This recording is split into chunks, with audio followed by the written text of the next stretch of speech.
Okay, Tov, we continue with a 3 minute daily dose of Torah. We talked yesterday a little bit about the fact that there was the process of establishing the month was something that happened by going to the Beit Din. The Gemara talks about this, the Mishnah talks about the Gemara talks about this, and what you're allowed to do, even on Shabbos, to go ahead, arrive at the Beit Din in order to make sure that the testimony was given, that what you saw was indeed met the criteria of the new sliver of the moon, that would be the new month, and the Beit Din would establish and announce the new month based on the witnesses that came. A lengthy discussion of this, right?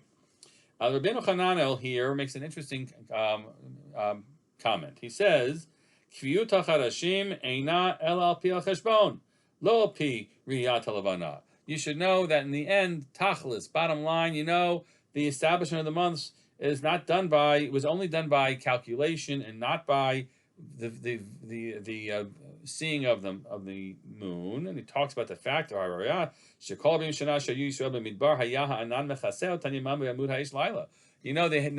never really saw the sun by day or the moon by night, because by day there was a sort of a protective cloud over them.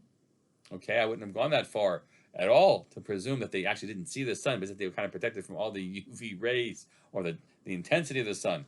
And at night they had that bright light. It washed out the night sky, like living in New York, right? You can't even hardly see the night sky. So they didn't see them. They didn't see the sun and the moon at night either, he says. So they had to use calculations.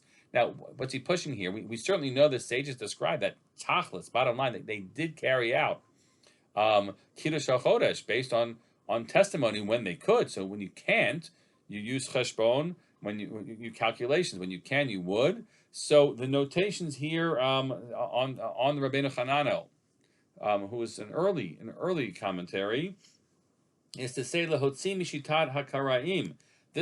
He's taking this position to counter the Karaites. The Karaites being the non-rabbinate Jews who did not really like following a lot of the rabbinic traditions about many things. And apparently the Karaite Jews held that they always insisted somehow, I don't know what their formulation was, you always have to have the month established by the witnessing it, even after, right, the sages said once the Beit Din system collapsed, we shifted to cheshbon, and so Rabbeinu Hananel is pushing very far to try to make a statement. Forget those Karaites; they're totally wrong. Obviously, the Israelites had to use cheshbon, calculations. Of course, the Karaites might not have accepted the notion that the Israelites had protection from the sun with completely, as he described, or the moon. You couldn't see the moon. Okay, fine. That's what that's his insistence, just to be able to push aside the position of the Karaites. In terms of the calculations, we'll talk a little bit more about that tomorrow. Have a great day.